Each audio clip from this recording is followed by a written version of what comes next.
ආයුබෝවන්. හොඳයි අපි තොරතුරු පද්ධති පාඩම් එකකේ තවත් එක වැදගත් කොටසක් පිළිබඳව සාකච්ඡා කරන්න තමයි දරුවනේ මේ වීඩියෝ එක ඔයගලන්ට ගේන්නේ. දැන් අපි තොරතුරු තාක්ෂණයේ පාඩමේ මේ වෙනකොට සෑහෙන්න කොටසක් අපි අවසන් කරලා තිනවා. විශේෂයෙන්ම අපි මේ පාඩමේ වැදගත්ම කොටසක් වන තොරතුරු පද්ධති පිළිබඳව අපි පහුගිය වීඩියෝ වල සාකච්ඡා කළා. අපිට දැන් අද කතා කරන්න තියෙන්නේ මේකේ 28 වෙනි අපේ නිබන්ධනයේ 28 වෙනි පිටුවේට අදාළ මේ පරිගණකය සහ මේ පරිගණක පද්ධතීන් පිළිබඳව තමයි අපි සාකච්ඡා කරන්නේ. දැන් ඔයාට සමහර වෙලාවට ඔයාට විභාගෙදී අහන්න පුළුවන් පරිගණකයේ භාවිතා කරලා කරන්න පුළුවන් වැඩ මොනවද කියලා. කාර්යයන් මොනවද කියලා. පරිගණකයේ පාවිච්චි කරලා කරන්න පුළුවන් කාර්යයන් කිව්වහම දැන් ඔයාට අක් ගාලා මතක් වෙනවා මේ ඕගොල්ලෝ කරන එක අවිටියල් වැඩ. ඒව ලියන්න එපා විභාගෙට. හරිද? දැන් අපි ව්‍යාපාර අධ්‍යයනයේ හදාරන ශිෂ්‍යයෙක් විදිහට දන්න ඕන පරිගණකයක් භාවිතා කරලා ව්‍යාපාරයකට අදාළව අපි කරගන්නා වූ වැඩ කටයුතු මොනවද කියන දේවල් පිළිබඳව තමයි අපි කල්පනා කරලා බලන්න ඕනේ. හරිද? එතකොට පරිගණකයේ භාවිත කරමින් සිදු කරන ව්‍යාපාර කටයුතු වලට උදාහරණ ටිකක් වට මතක් කරන්න පුළුවන්. දැන් උදාහරණයක් විදිහට ප්‍රචාරණ කටයුතු, තොග පාලනය, සේවක පරිපාලනය නේ, ඊට පස්සේ ගිණුම් තැබීම් වගේ දේවල්, ලිපි ලේඛන කටයුතු, ග්‍රැෆික් නිර්මාණ කටයුතු, ඊට පස්සේ තව ප්‍රස්ථාර සැකසීම, වෙළඳපළ පර්යේෂණ, පාරිභෝගික සමීක්ෂණ, ඇනෝම් බාර ගැනීම, මුදල් හුවමාරු කර ගැනීම. මේ වගේ එකී නොකී විශාල කාරණ සංඛ්‍යාවකට පරිගණකයේ භාවිත කරන්න පුළුවන්. දැන් මම මෙතන කාරණ 22ක් දාලා තියෙනවා. පුතාලට ලේසි පහසුවෙන් මතකෙන්න කාරණ 6ක් මතක තියාගන්න පුළුවන් 28 පිටුවේ තියෙන්නේ. හරි. එමනම් අපි ඒකේ උගන්වන දෙයක් නෑ ඇත්තටම. අපි සාකච්ඡා කරමු පරිගණකය සහ පරිගණක අපි කතා කරන්න යන්නේ පරිගණකය සහ පරිගණක පද්ධතීන් පිළිබඳව තමයි මූලික වශයෙන්ම අපි සාකච්ඡා කරන්නේ. අපේ මාතෘකාව පරිගණකය. දැන් පරිගණකය සහ පරිගණකයේ විකාශනය පරිගණකය හැදිලා තියෙන්නේ මොනවයින්ද? ඒවා අපි සාකච්ඡා කරන්නේ නැහැ මෙතෙන්දී. අපි සාමාන්‍යයෙන් දැනගත යුතු මූලික කාරණා ටිකක් තමයි අපි සාකච්ඡා කරන්නේ. දැන් තොරතුරු පද්ධතියක් සහ පරිගණක පද්ධතියක් කියන්නේ දෙකම එකයිද? හරි? ඒක එක වගේ තමයි නිකන් තලගොය කබරගොය වගේ තමයි අපිට පේන්නේ. නිකන් දැක්කහම එක වගේ. පොඩි වෙනස්කම් තියෙනවා. යන විදිහේ දිවේ කරන වැඩවල කන බොන දේවල් වල වෙනසක් තියෙනවා වගේ ඒ සත්තු දෙන්නගේ පරිගණක පද්ධතියක් සහ තොරතුරු පද්ධතියක වෙනසක් තියෙනවා. පුතා පරිගණක පද්ධතිය කියන එක හැදෙන්නේ ප්‍රධාන මූලිකාංග තුනකින්. එකක් තමයි දෘඩාංග. හරි? අනිත් එක තමයි මුදුකාංග. අනිත් එක තමයි ජීවාංග. අපි දෘඩාංග වලට අපි කියනවා හાર્ඩ්වෙයාර්ස් කියලා. මුදුකාංග වලට අපි කියනවා සොෆ්ට්වෙයාර්ස් කියලා.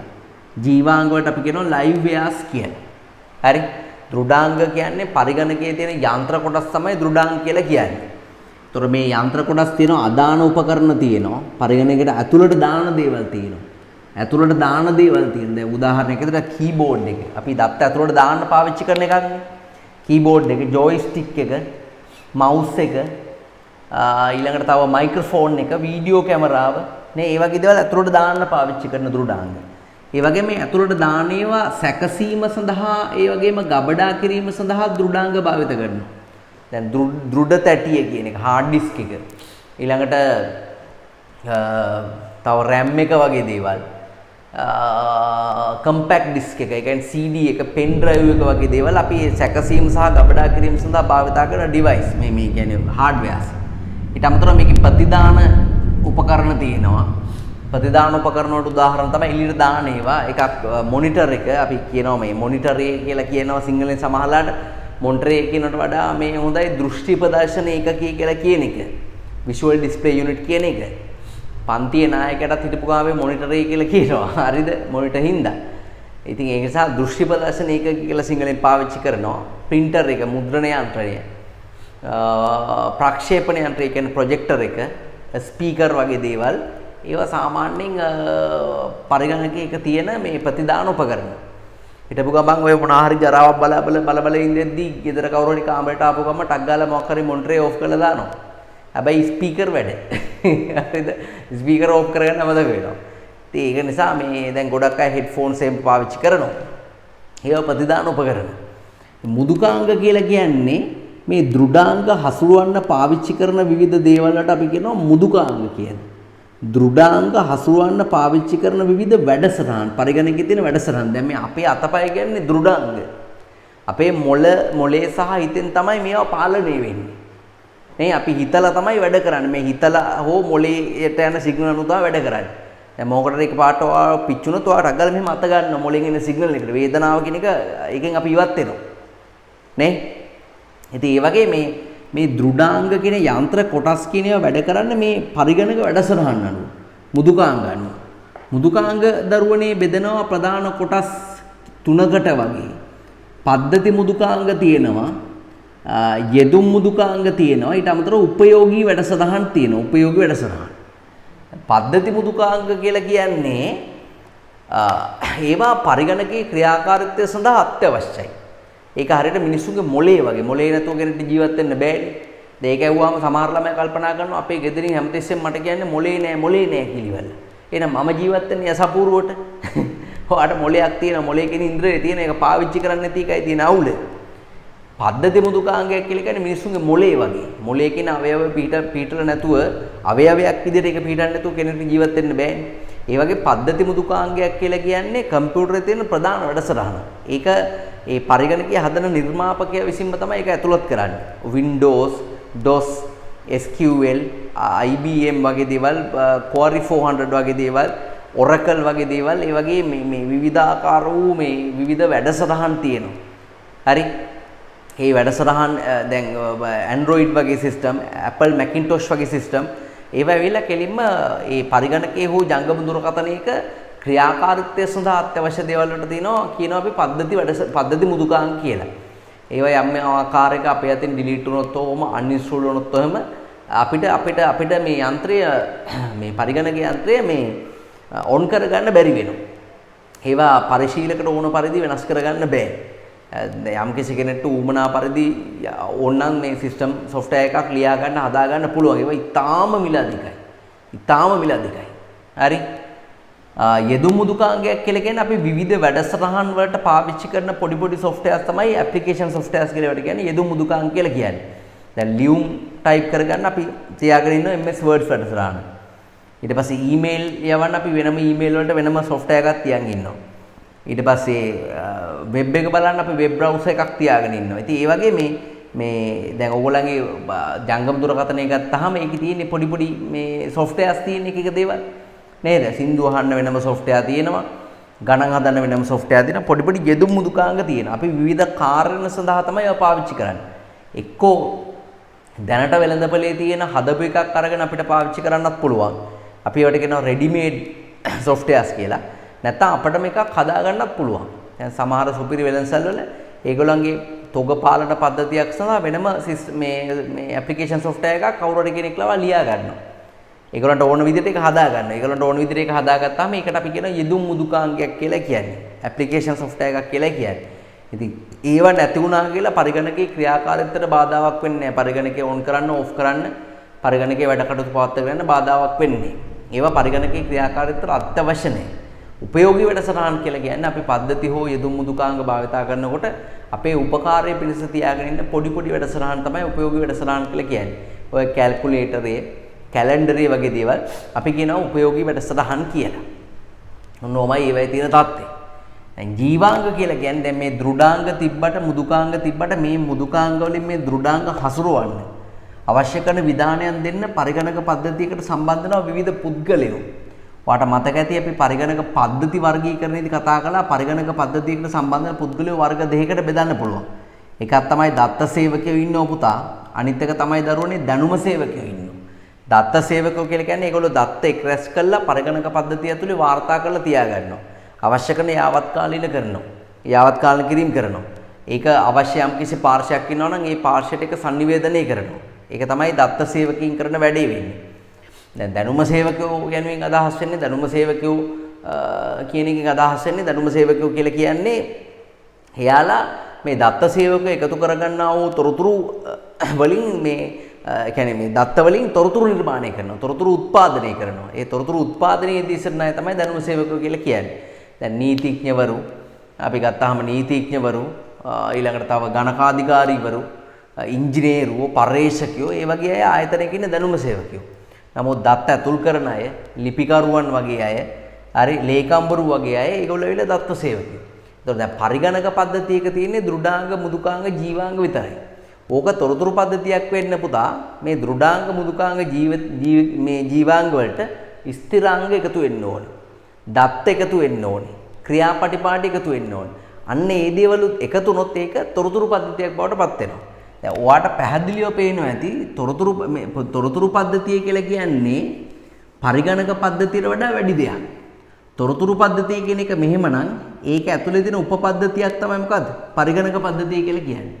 ඒ කියන්නේ තොරතුරු පද්ධතිය ඇතුලේ දෘඩාංග, මුදුකාංග, ජීවාංග වගේම දත්ත තියෙනවා, ක්‍රියාපටිපාටි තියෙනවා, ස්ථිරාංග තියෙනවා. ඔන්න ඕවා ඔක්කොම එකතු වුණාම තමයි තොරතුරු පද්ධතියක් කියන එක නිර්මාණය වෙන්නේ. ඒ නිසා පරිගණක පද්ධතියක් සහ තොරතුරු පද්ධතියක් කියන්නේ දෙකම එකයි කියලා හිතුවට ඒ දෙකේ පැහැදිලි වෙනසක් තියෙනවා.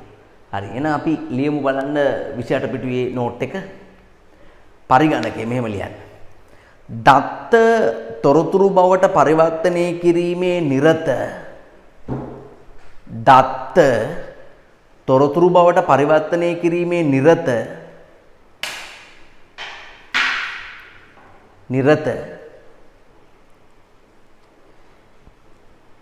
ඉලෙක්ට්‍රොනික උපාංගයකි.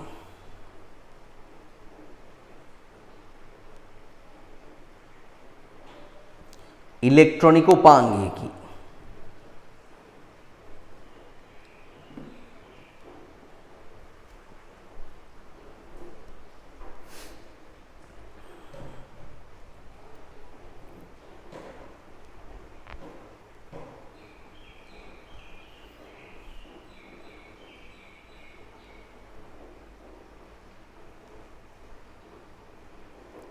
ඉලෙක්ට්‍රොනික උපාංගයකි.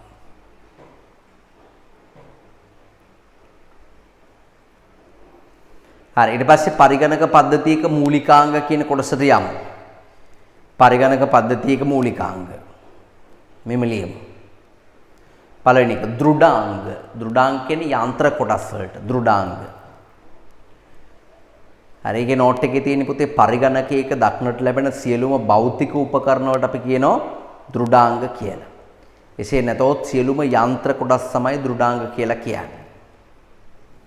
උදාහරණ යතුරු පුවරුව මොනිටරේ වගේ දේවල්.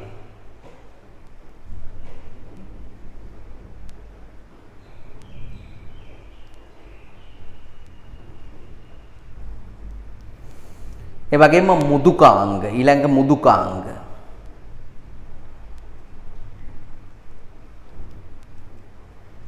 right ඒකේ පරිගණකයක ක්‍රියාකාරීත්වය සඳහා අවශ්‍ය සියලු වර්ගවල පරිගණක වැඩසටහන් තමයි මුදුකාංග කියලා කියන්නේ. උදාහරණ යෙදුම් මුදුකාංග සහ පද්ධති මුදුකාංග. ඊට පස්සේ ඊළඟට ජීවාංග.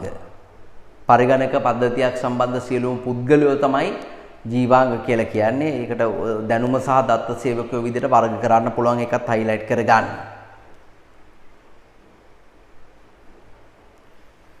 right දැන් ඉංජිනේරුවෙක් ඇවිල්ලා දැනුම සේවකෙක් නමුත් දත්ත ඇතුල් කරන එක්කෙනෙක් දත්ත සේවකයෙක්. ඊට පස්සේ අපි යමු පිටු අංක 29 තියෙන පරිගණක පද්ධතියක මුදුකාංග කියන කොටසට.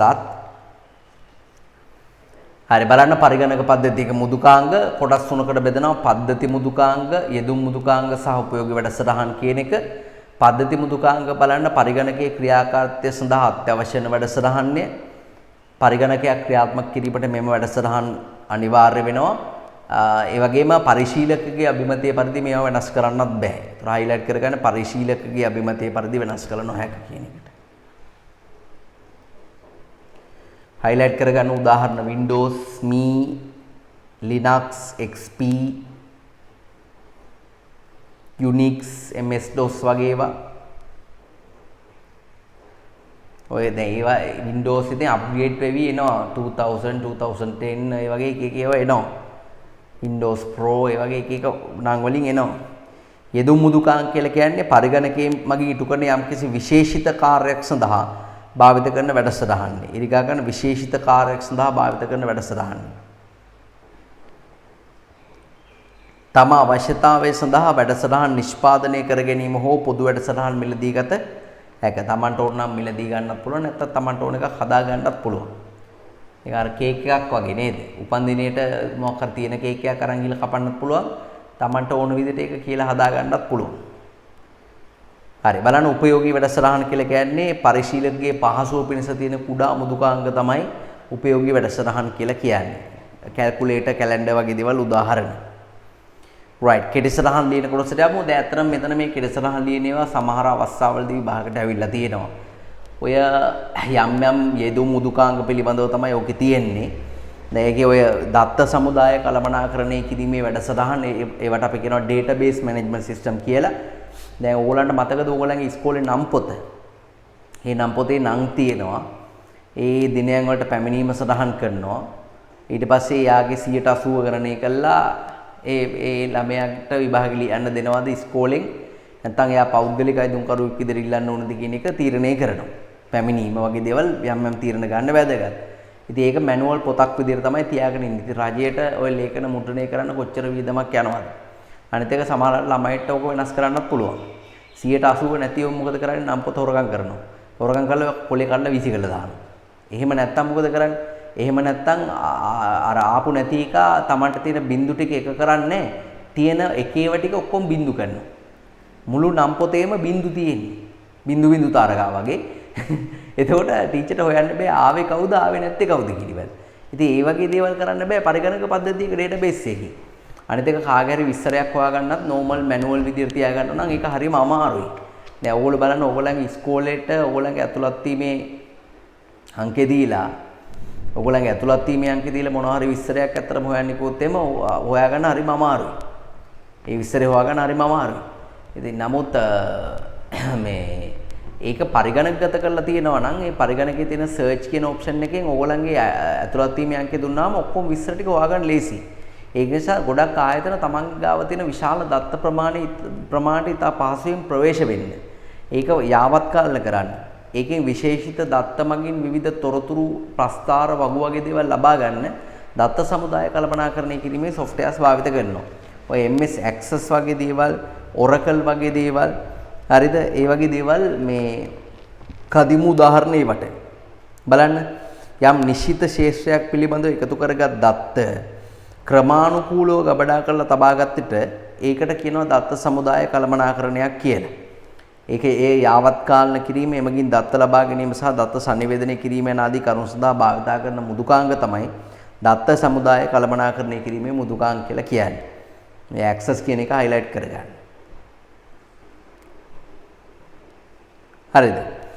ඔය පැතුරුම්පත් පැකේජ් වගේ දේවල් තියෙන ඉතා කුඩා ගණනය කිරීමට තමයි පැතුරුම්පත් පැකේජ් කියන එක තියෙන්නේ. දැන් ඔයා හිතන්නකො පුතේ මොකක් හරි අංක අපිට තියෙනවා ආයතනයක ගනුදෙනු 1000ක්.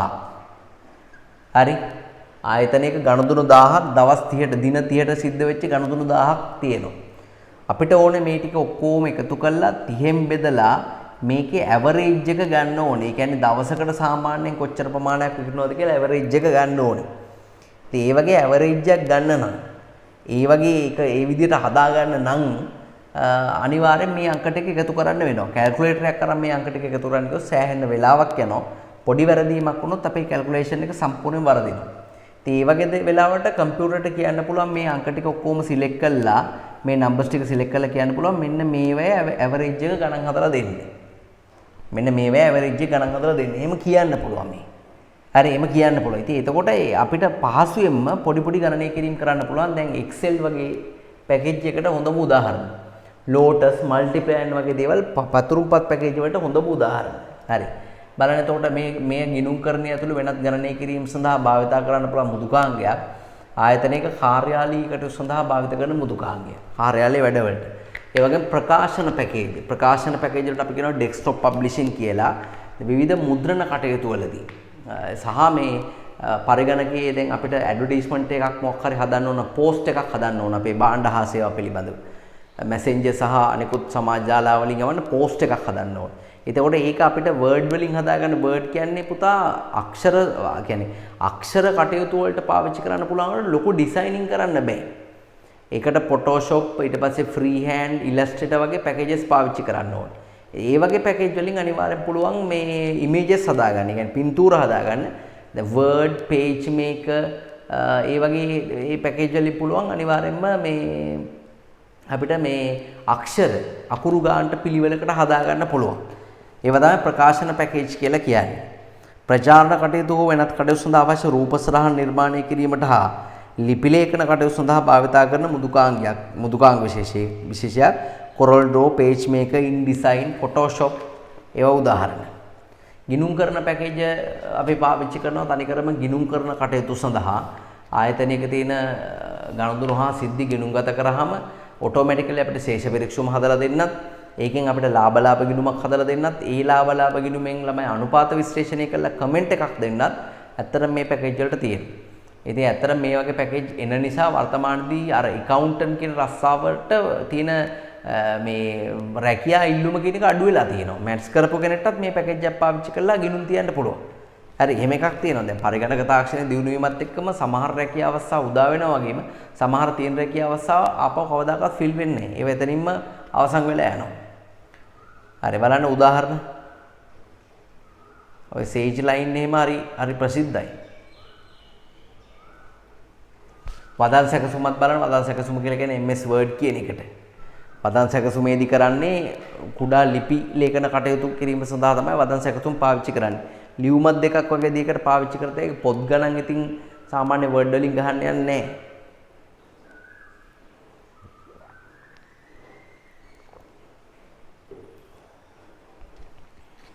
right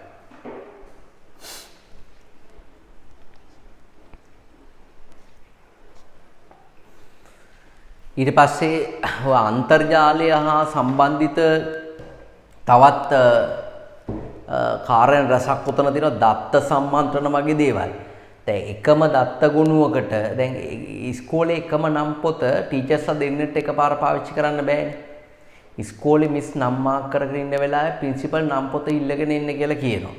දැන් නම් පොත ඊළඟ ඉන්න බෑ. එයා එතකොට නම් පොතේ මාක් කරනවා.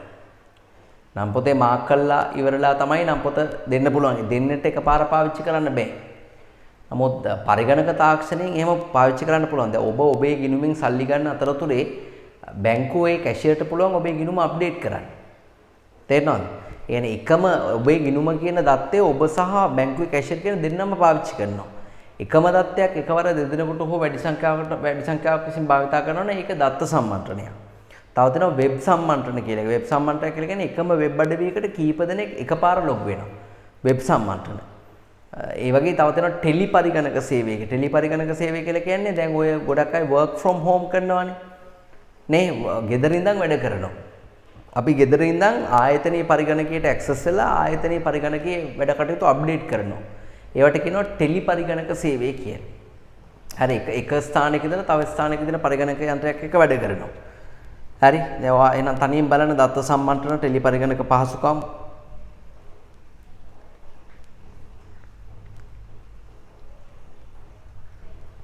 වෙබ් සම්මන්ත්‍රණ තියෙනවා. සමාජ ජාල පුතාලා කියවුවාම තේරෙනවා පුද්ගලයෝ තමන්ගේ අදහස් තොරතුරු හුවමාරු කරගන්න නිර්මාණය කරගත්ත ජාල තමයි සමාජ ජාල කියලා කියන්නේ. ඔය සකර්බර්ග්ගේ Facebook එකෙන් තමයි ඔය ජනප්‍රිය වුණේ. පස්සේ WhatsApp, Viber, YouTube ඊට ඉස්සෙල්ලත් තිබුණා ඒවා සමාජ ජාල. ගොනු හුවමාරුව ප්‍රවෘත්ති කණ්ඩායම මේවත් ගොනු හුවමාරුව කියලා කියන්නේ ලිපි ගොනු එහාට මෙහාට යවනවා. තමන්ගේ ලිපි ගොනුවක් අප්ලෝඩ් කරන්නත් පුළුවන්. හරි ඒ කියන්නේ අපිට පුළුවන් ඒක මේ උඩුගත කරන්න. අප්ලෝඩ් කරන්න පුළුවන් නැත්නම් බාගත කරන්න ඩවුන්ලෝඩ් කරන්නත් පුළුවන් පරිගණක තාක්ෂණයේ යටතේ අන්තර්ජාලය තුල තියෙන ලිපි කොටුව. ඒ විදිහට. ඒක බලන්න හොඳට.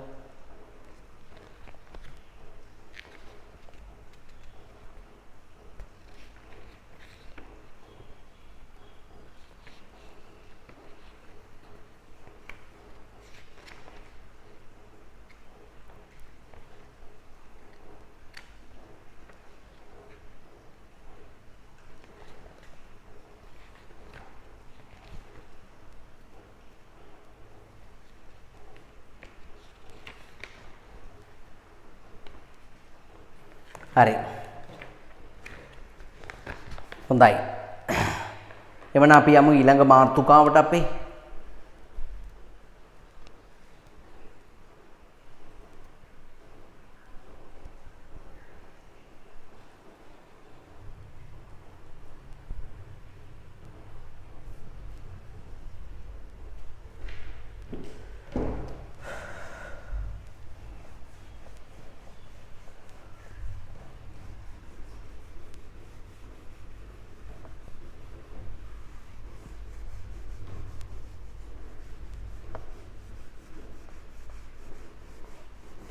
හරි අපි ඊළඟට කතා කරන්න යන මාතෘකාව තමයි පරිගණක ජාල පිළිබඳව තමයි අපි සාකච්ඡා කරන්නේ.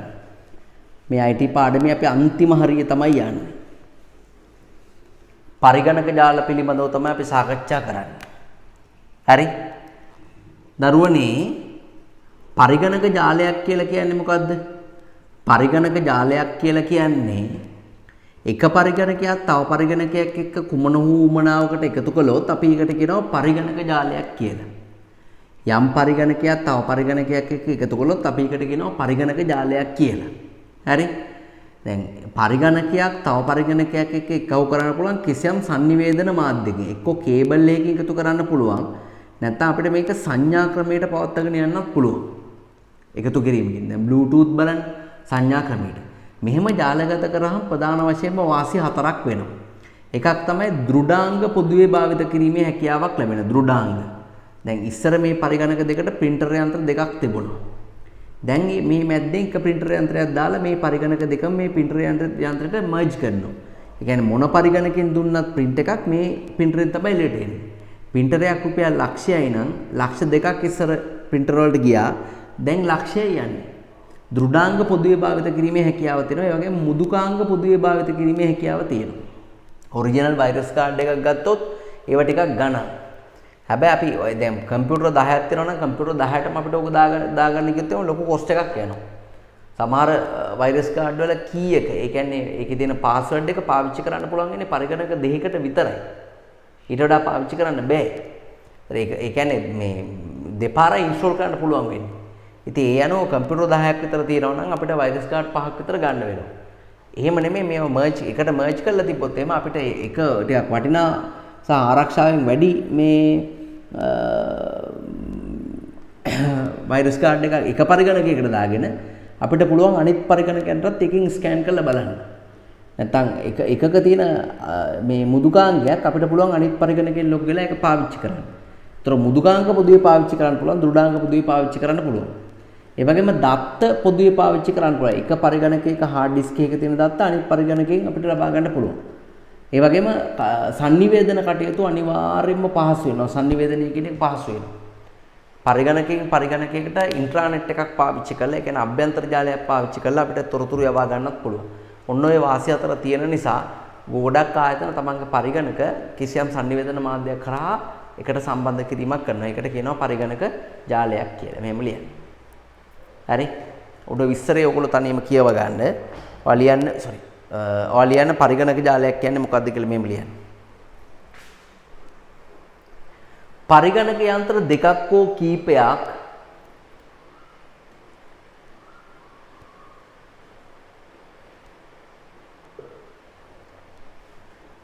පරිගණක යන්ත්‍ර දෙකක් හෝ කීපයක්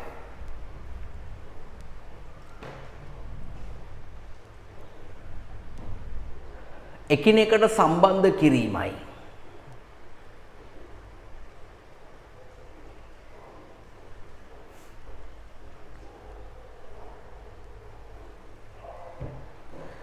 පරිගණක යන්ත්‍ර දෙකක් හෝ කිහිපයක් එකිනෙකට සම්බන්ධ කිරීමයි.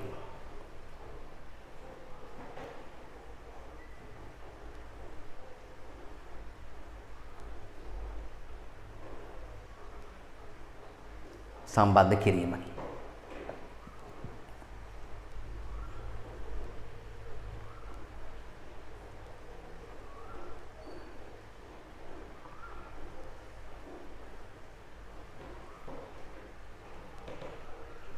සම්බන්ධ කිරීමයි. මේ සඳහා කිසියම් sannivedana මාධ්‍යයක් භාවිත කරයි.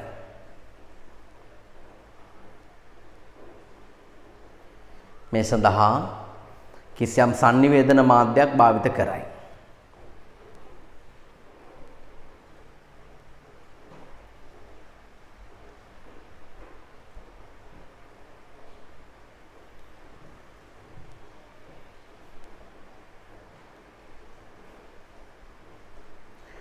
භාවිත කරයි.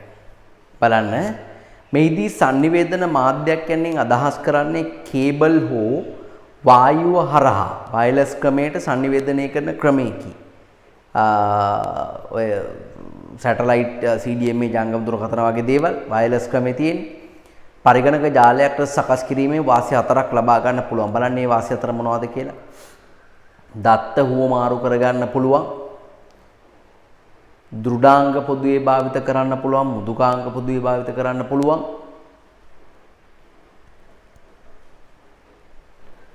ඒ වගේම sannivedanaya පහසු වෙනවා. හරි ඔයා විස්තර ටික කියව ගන්න පුතේ. දත්ත, දෘඩාංග, මෘදුකාංග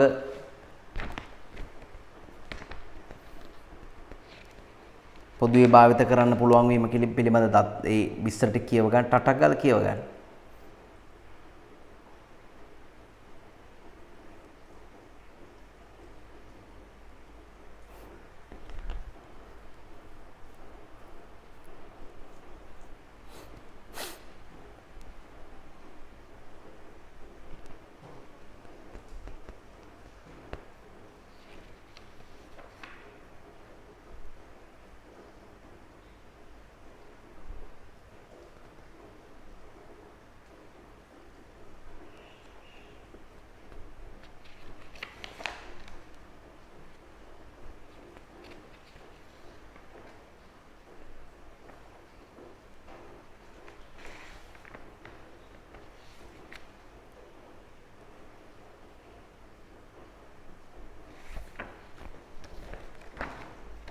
හරි. කියව ගන්න වෙලාව මදි නම් ඔයාට පුළුවන් වීඩියෝ එක පෝස් කරලා පොඩ්ඩක් වැඩිපුර කියව ගන්න. නැත්නම් අපි ටයිම් එක වේස්ට් කරන එකේ තේරුමක් නැහැ. නිකන් YouTube එකේ වෙලාව යනවා විතරයි. ඔයා වීඩියෝ එක පෝස් කරලා විස්තරය අනිවාර්යයෙන්ම කියව ගන්න. හරි. අපි ළඟට යමු විභාගයේ දිනේ කොටසක් තමයි මේ පරිගණක ජාල වර්ග කරන්න එනවා. පරිගණක ජාල වර්ගීකරණය පිළිබඳව අපි සාකච්ඡා කරමු. පරිගණක ජාල වර්ගීකරණය. හරි. දරුවනේ පරිගණක ජාල වර්ග කරන්න පුළුවන් පදනම් තියෙනවා කීපයක්. දැන් ඔයාලගේ විෂය නිර්දේශයේ ප්‍රධාන වශයෙන් භාවිත කරන්නා වූ පදනම් කීපයක් තියෙනවා. අපි මේ පදනම් වලට විතරයි මෙතෙන්දී අවධානය යොමු කරන්නේ. ජාලයේ විශාලත්වය අනුව පරිගණක ජාල වර්ග කරන්න පුළුවන්. ඒකේ සයිස් එක අනුව. ජාලයේ විශාලත්වය අනුව. ඊට අමතරව ළමයි ජාලයට සම්බන්ධ වන පාර්ශව අණුව ජාලයට කවුද සම්බන්ධ වෙන්නේ කියලා ඒ සම්බන්ධ වන පාර්ශව අණුව වර්ග කරන්න පුළුවන්. විශාලත්වය අණුව සම්බන්ධ වන පාර්ශව අණුව ඊට අමතරව පරිගණක සම්බන්ධ වී ඇති ආකාරය අණුව පරිගණක සම්බන්ධ වී ඇති ආකාරය අණුව හරි පරිගණක සම්බන්ධ වී ඇති ආකාරය අණුව හරි විශාලත්වය අනුව සම්බන්ධ වන පාර්ශව අනුව පරිගණකයට පරිගණක සම්බන්ධ වී ඇති ආකාර අනුව වර්ග කරන්න පුළුවන්. සමහර ජාල තියෙනවා පුදුම විදියට විශාලයි. සමහර ඒවා ඊටාම කුඩායි. විශාල ජාල වලට අපි කියනවා වෑන් කියලා. ඒවට අපි කියනවා තත් ප්‍රදේශ ජාල කියලා. තත් ප්‍රදේශ ජාල. කුඩා ඒවට අපි කියනවා ලෑන් කියලා පුතේ. ඒකට අපි කියනවා ප්‍රාදේශීය ශේෂ ජාල කියලා. හරි? ප්‍රාදේශීය ශේෂ ජාල. local area of network. දැන් උදාහරණයක් විදිහට කාමරයක් ඇතුලේ තියෙන පරිගණක ජාලයක්. ගොඩනැගිල්ලක් ඇතුලේ තියෙන පරිගණක ජාලයක් ලෑන් එකක්. නමුත් රට පුරාම තියෙන ලෝකේ පුරාම තියෙන පරිගණක ජාලයක් වෑන් එකක්. දැන් අන්තර්ජාලය වෑන් එකක්. අන්තර්ජාලය ලෝකෙ පුරා විසිච්ච පරිගණක ජාලයක් වෑන් එකක්. සම්බන්ධ වන පාර්ශව අණුව පරිගණක ජාල වර්ග කළොත් සමහර පරිගණක ජාල වලට සම්බන්ධ වෙන්න පුළුවන් වෙන්නේ ඇතුලේ ඉන්න අයට විතරයි. ආයතනයේ අභ්‍යන්තර සේවකින් විතරයි. ඉන්ට්‍රානෙට් එක. ඒකට අපි කියනවා අභ්‍යන්තර ජාලයක් කියලා. දැන් බැංකුවක ගණතුරකරුවෙක්ගේ ගිණුමක් පරීක්ෂා කරලා බලලා ඒ ගිණුමේ තියෙන දත්ත වෙනස් කරන්න පුළුවන් වෙන්නේ ඒකට අවසරය තියෙන බැංකුව ඇතුලේ ඉන්න සේවකයෙක්ට විතරයි. ඒ වෙනස් කරපු එක්කෙනාගේ පාස්වර්ඩ් එකක් ගහලා තමයි එයා යන්න ඕනේ. ඒතර එයා ඒක වෙනස් කළේ කියලා දන්නවා. අභ්‍යන්තර ජාලය. හරි. සමහර ඒවා තියෙනවා සියලුම අභ්‍යන්තරයටත් සම්බන්ධ වෙන්න පුළුවන්, තෝරගත්ත බාහිරයටත් සම්බන්ධ වෙන්න පුළුවන්. සියලුම අභ්‍යන්තර සේවකයන්ට සම්බන්ධ වෙන්න පුළුවන්, තෝරගත්ත බාහිරයටත් සම්බන්ධ වෙන්න පුළුවන්. උදාහරණයක් තමයි දරුවනේ ATM මැෂින් එකේ තියෙන ATM එකට ATM මැෂින් එකට අපි කාඩ් එක දාලා අපේ ගිණුමේ තොරතුරු බලනවා. ඒ සම්බන්ධ වෙන බාහිර පාර්ශවයට පුළුවන් වෙන්නේ තෝරා දුන්න දත්ත නරඹන්න විතරයි. ඒ කියන්නේ අපිට වෙන කෙනෙක්ගේ ගිණුම බලන්න බෑ. අපිට පුළුවන් අපේ ගිණුම බලන්න. අපිට අපේ ගිණුම බලන්න පුළුවන්. ඒතර ඒක ඇවිල්ලා එක්ස්ට්‍රා නෙට් එකක්. ඒකට අපි කියනවා බාහිර ජාලයක් කියලා. ඒකට අපි කියනවා මොකද්ද? බාහිර ජාලයක් කියලා. ඉන්ට්‍රානෙට් එක තියෙනවා, එක්ස්ට්‍රා නෙට් එක තියෙනවා. ඊට අමතරව තව තියෙනවා පුතා ඉන්ටර්නෙට් එක තියෙනවා. ඉන්ටර්නෙට් එක තියෙන. ඉන්ටර්නෙට් එක කියලා කියන්නේ තනිකර මොකද්ද? ඒක ඇවිල්ලා අන්තර්ජාලය. ඒක ඕනෑම බාහිර පුද්ගලයෙක්ට අභ්‍යන්තර පුද්ගලයෙක්ට භාවිත කරන්න පුළුවන්. ඒක කිසිම සීමා බන්ධනයක් නැහැ. අභ්‍යන්තර ජාලය ඇතුළේ ඇයට විතරයි, බාහිර ජාලය ඇතුළේ ඇයටයි, තෝරාගත්ත බාහිර ඇයටයි අන්තර්ජාලය ඕනෑම බාහිර පාර්ශවයකට මේ භාවිත කරන්න පුළුවන්. ඊට අමතරව මම මෙතනින් උන ලියන්නම්. මෙතන වෙන්නේ නැති නිසා පරිගණකයට, ඒ කියන්නේ පරිගණක ජාලයට පරිගණක සම්බන්ධ වෙලා තියෙන ආකාරය අනුව. දැන් සමහර වෙලාවට පරිගණක සම්බන්ධ වෙලා තිනවා මෙන්න මෙහෙම. නිකන් මුද්දක් වගේ. එතකොට ඒකට අපි කියනවා මුදු ජාලය කියලා. සමහර වෙලාවට පරිගණක සම්බන්ධ වෙලා තිනවා පුතා මෙන්න මෙහෙම. එතකොට ඒක නිකන් ගහක් වගේ නිසා ශාඛා ජාලය කියලා කියනවා. ප්‍රධාන මාර්ගයකට අතුරු මාර්ග වලින් වාහන ඇවිල්ලා සම්බන්ධ වෙනා වගේ සම්බන්ධ වෙනවා නම් අපි ඒකට කියනවා බස් ජාලය කියලා. මේක රින් නෙට්වර්ක් එක, මේක ට්‍රී නෙට්වර්ක් එක, මේක ඇවිල්ලා බස් ජාලය. හරි? ඒ වගේ තියෙනවා ස්ටාර් නෙට්වර්ක් කියලා තව එකක් තියෙනවා. ඒ කියන්නේ තරු ජාලය වගේ දේවල්. ඒ වගේ අපිට දැන් කෙසෙල් ගෙඩි දෙකක් එකට බද්ධ වෙලා පෙරනොත් එම අපි එකට කියනවනේ මොකක්ද ඩබල් කෙසෙල් එකක් කියලා කියනවා. නැත්නම් අපි එකට කියනවා දෙබිඩි කෙසෙල් කියලා. එහෙම කියනවනේ. නේද? ඒ පුද්ගලයන්ගේ උසේ හැටියට නම් දානවා, මහති හැටියට නම් දානවා.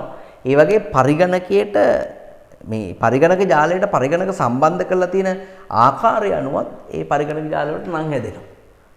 හරි? රයිට්. එහෙනම් අපි මේ ටික ලියලිමු. බලන්න.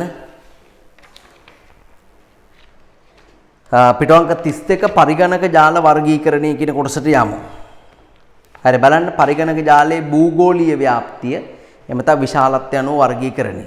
පරිගණක ජාලයේ කොතරම් ප්‍රදේශයක පැතිරෙනවද කියන කාරණේ මත වර්ග කරනවා නම් අපි එකට කියනවා භූගෝලීය ව්‍යාප්තිය මත වර්ගීකරණය කියලා කියනවා. භූගෝලීය ව්‍යාප්තිය මත වර්ගීකරණය කියලා කියනවා. හරි බලන්න එතකොට ඒකේ කොටස් දෙකයි තියෙන. එකක් තමයි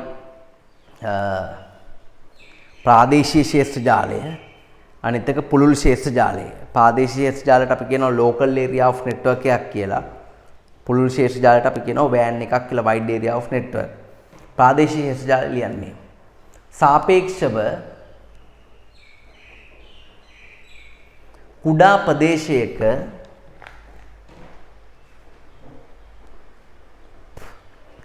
පැතිරී ඇති පරිගණක ජාලයකි.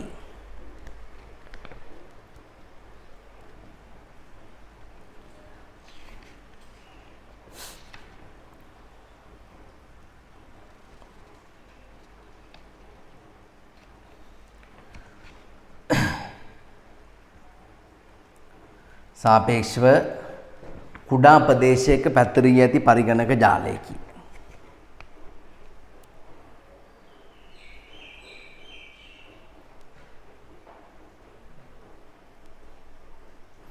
පරිගණක ජාලයකි.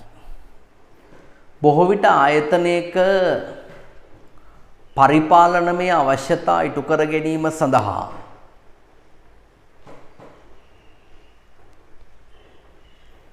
බොහෝ විට ආයතනයක පරිපාලනමය අවශ්‍යතා ඉටු කර ගැනීම සඳහා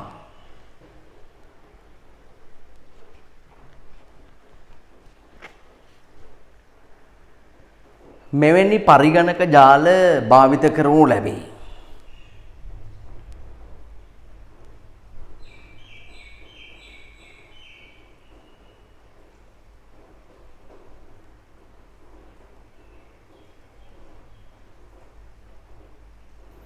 උදාහරණ බලන්න. පාසලක, බැංකු ශාඛාවක, විශ්වවිද්‍යාලයක, රෝහලක, සුපිරි වෙළඳසලක් වගේ පොඩි තැනක ඒ ඇතුලේ තිබුණොත් ඒක ගොඩක් වෙලාවට ලෑන් එකක් වෙනවා. පොඩි ප්‍රදේශයක නම් ලෑන් එකක් වෙනවා. හරි. පැතිරී ඇති වෑන් එක බලන්න පැතිරී ඇති ප්‍රදේශයේ ඉතා විශාල නම් ඒක වෑන් එකක් කියලා හඳුන්වන්න පුළුවන්. උදාහරණයක් විදිහට බැංකු ශාඛා කීපයක් එකතු කරලා හදලා තියෙන පරිගණක ජාලයක් වෑන් එකක්. එසේම අන්තර්ජාලයේද වෑන් එකක් සඳහා තවත් ජනප්‍රිය උදාහරණයක්. සරලව කියතොත් ලෑන් එකකට ඇතුළත් කළ නොහැකි තරම් විශාල වන අනිකුත් පරිගණක ජාල වෑන් කියලායි කියන්නේ. ලෑන් එකකට දාන්න බැරි තරම් විශාල වන නිත්‍යවට අපි කියනවා වෑන් එකක් කියලා. දැන් ওই ලෑන් වෑන් වලට අමතරව තව තියෙනවා පුතේ මෑන් කියලා එකක්. මෑන් කියන්නේ නගරයක් ඇතුලේ තියෙන එක. Metropolitan area of network. තව තියෙනවා පුද්ගලයෝ දෙන්නෙක් අතර ඇති වෙනවා නම් ඒකට කියනවා පෑන් එකක් කියලා. පෑන් එකක්. නමුත් ඒවා වැදගත් නැහැ. ඔයගලන්ට මූලික වශයෙන් විශාලත්වය අනුව ලෑන් සහ වෑන් කියලා තමයි වර්ග වෙන්නේ. නමුත් අර මම තව අතිරේක දැන ගැනීමක් සඳහා නාගරික ශේෂ්ත්‍ර ජාලය සහ පුද්ගල ශේෂ්ත්‍ර ජාලය පිළිබඳවත් සටහන් දාලා තියෙනවා එතන පල්ලෙහා. ඒකත් බලන්න. ඊට පස්සේ භාවිත කරන පාර්ශවයේ අරමුණු අනුව බලන්න භාවිත කරන පාර්ශ්වයේ අරමුණු අනුව අභ්‍යන්තර ජාල තියෙනවා, බාහිර ජාල තියෙනවා, අන්තර්ජාලය තියෙනවා. හරි? ඒ කියන්නේ භාවිත කරන අය හෝ ඒගොල්ලන්ගේ අරමුණු අනුව අභ්‍යන්තර ජාලය මෙහෙම ලියන්නේ. ආයතනික අභ්‍යන්තර පාර්ශවයින්ට පමණක් ආයතනික අභ්‍යන්තර පාර්ශවයින්ට පමණක් සම්බන්ධ විය හැකි වන අයුරින් ආයතනික අභ්‍යන්තර පාර්ශවයින්ට පමණක් සම්බන්ධ විය හැකි වන අයුරින්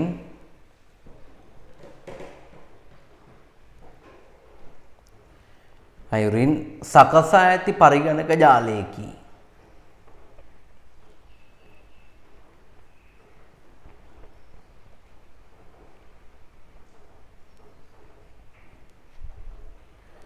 සකසා ඇති පරිගණක ජාලයකි. මේ සමහර අයගෙන් ඇහුවාම අභ්‍යන්තර ජාලයේ ලෑන් එකක්ද වෑන් එකක්ද කියලා. දැන් ලෑන් එකක් කියන්නේ පොඩි එකක්නේ. අපි අහනවා සමහර අයගෙන් ඇහුවොත් එම අභ්‍යන්තර ජාලය කියන එක ලෑන් එකක්ද වෑන් එකක්ද කියලා ගොඩක් අය කියනවා ලෑන් එකක් කියලා. ඇයි ආයතනයේ ඇතුලේ කියලානේ ඒගොල්ලන්ට හිතෙන්නේ. මුළු ලංකාව පුරාම ශාඛා තියෙන බැංකුවක් ගැන හිතන්නකෝ. ඒගොල්ලෝ ඒ බැංකුවේ කට්ටියට විතරක් පාවිච්චි කරන්න වෙනම හදලා තියෙනවා නෙට්වර්ක් එකක්. ඒතකොට ඒක ඉන්ට්‍රානෙට් එකක්. හැබැයි ඒක ඇතුලේ අයට විතරක් නිසා ඉන්ට්‍රානෙට් එකක්. හැබැයි දැන් පැතිරලා තියෙන ප්‍රදේශය අනුව ගත්තොත් ඒක ලෑන්ද වෑන්ද? ඒක වෑන් එකක්. ඇයි විශාල ප්‍රදේශයක. ඒ නිසා ඔයා හිතන්න එපා ඉන්ට්‍රානෙට් හැම වෙලෙම ලෑන් කියලා. ඒවා වෑන් වෙන්නත් පුළුවන්. හරි ඒක තමයි පල්ලෙහා තියෙන බොහෝ අය වර්ධවා තේරුම් ගන්නා දේවන්නේ මෙම ජාලිතා කුඩා ඒවා විය හැකි බවයි. ආයතනයක් තුල යන්න සඳහන් වීම නිසා ලෝකේ පුරා ඇති පරිගණක ජාල ලෝකේ පුරා පැතිරලා තියෙන අභ්‍යන්තර ජාලද දකින්න පුළුවන්. උදාහරණයක් ලෙස ලෝකේ පුරාම ශාඛා තියෙන බැංකුවක් ගැන හිතන්න. ඔවුන් තම කාර්යාලය කටයුතු සඳහා පිටවා තියෙන පරිගණක ජාලයේ ප්‍රමාණය අනුව ලෝකේ පුරාම පැතිරලා තියෙන එකක් හින්දා ඒක වෑන් ගණනට තමයි අයිති වෙන්නේ. නමුත් අරමුණ වන්නේ සේවක පරිපාලනය නැත්නම් සේවකීන්ට පාවිච්චි කරන එක නම් සේවකව පාවිච්චි කරන එක නම් අරමුණ අනුව එක අභ්‍යන්තර ජාලයක්. අභ්‍යන්තර ජාලයක් අනිවාර්යෙන් ලෑන් එකක් වෙන්න ඕන කියලා නීතියක් නැහැ. ඒක වෑන් එකක් විතර තියෙන්න පුළුවන්. හරි. ඒතර බාහිර ජාල ලියන්න මෙහෙම බාහිර ජාල සියලු අභ්‍යන්තර පාර්ශවයින්ට මෙන්ම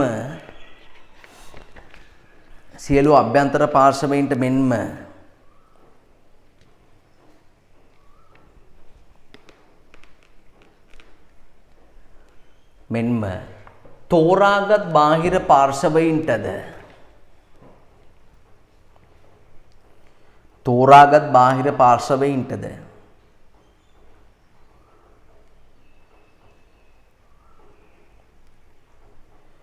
සම්බන්ධ විය හැකි වන අයුරින්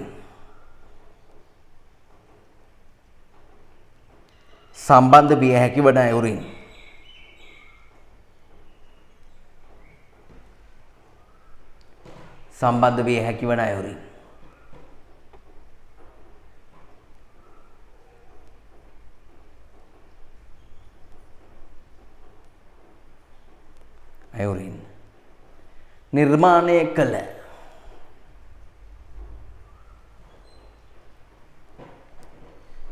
පරිගණක ජාලයකි.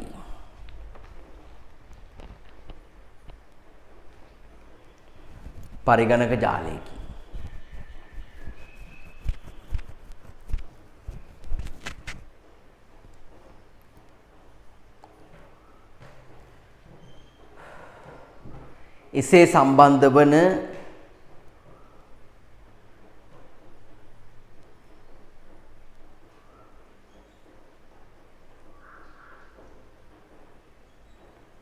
එසේ සම්බන්ධ වන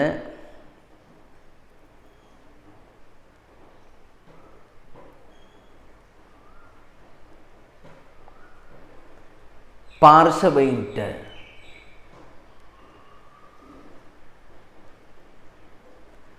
තෝරා දුන් දත්ත පමණක්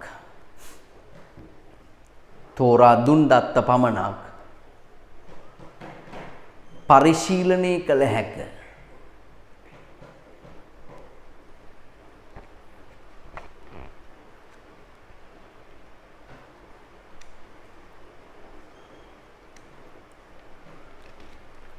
තෝරා දුන් දත්ත පමණක් පරිශීලනය කළ හැක.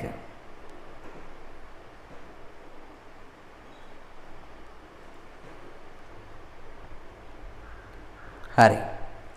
ඊතර තව විස්තරයක් තියෙනවා. ඒ විස්තරේ පුතාලා බලන්න. දැන් අපිට ජාලයට සම්බන්ධ වන පාර්ශව අණුව ජාල වර්ග කරොත් මොනවද ලැබෙන ජාල වෙන්නේ? අභ්‍යන්තර ජාලයයි, බාහිර ජාලයයි, අන්තර්ජාලය. අන්තර්ජාලය ගැන පසුව විස්තර කරනවා. අන්තර්ජාලය කියන්නේ ටිකක් ලොකු මාතෘකාවක්. ඒක වෙනම දාලා තියෙන එක අපි බැලුවොත් එම් පිටු අංක 35 අන්තර්ජාලය ගැන විස්තර වෙනවා. ඒක අපි එතෙන්දී සාකච්ඡා කරමු.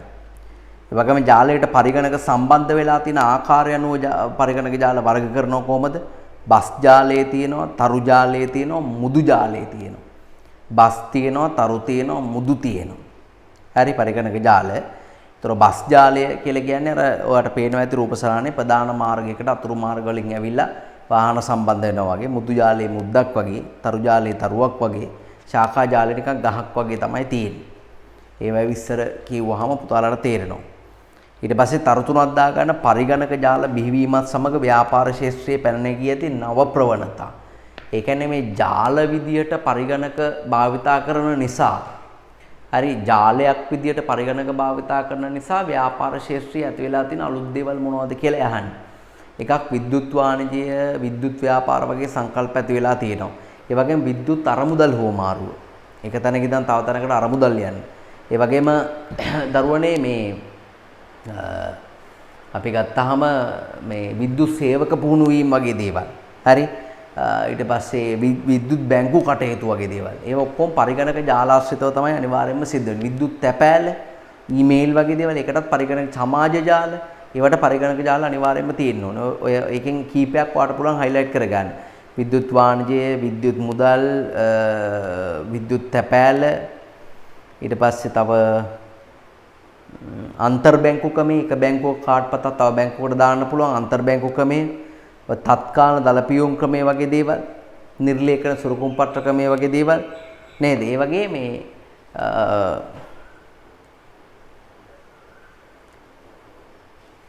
ඕකේ ඔය 7 වෙනි එක වෙනස් වෙන්න ඕන පුතේ. වර්ණීය බැංකු කියලා තියෙන එක විද්‍යුත් බැංකු වෙන්න ඕනේ. වර්ණීය බැංකු නෙමෙයි විද්‍යුත් බැංකු වෙන්න ඕනේ. e-banking facility එක. අන්තර්ජාලය හරහා බැංකු පහසුකම් ලබා ගැනීම කියන එක.